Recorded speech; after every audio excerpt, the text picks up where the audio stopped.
উৎপাদনে শীর্ষ।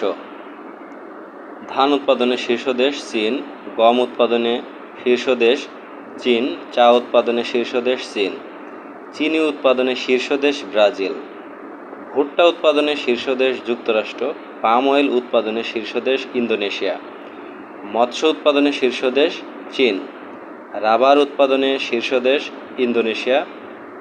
প্রাকৃতিক কিন্তু সিনথেটিক রাবার উৎপাদনে বিশ্ব শীর্ষে যুক্তরাষ্ট্র, কফি উৎপাদনে বিশ্ব শীর্ষ ব্রাজিল, প্রাকৃতিক গ্যাস উৎপাদনে বিশ্ব শীর্ষ যুক্তরাষ্ট্র, খনিজ তেল উৎপাদনে বিশ্বে প্রথম যুক্তরাষ্ট্র, সৌদি আরব দ্বিতীয়, রাশিয়া তৃতীয়। এর মধ্যে গুরুত্বপূর্ণ হচ্ছে চিনি উৎপাদনে, চা উৎপাদনে, রাবার উৎপাদনে এবং কফি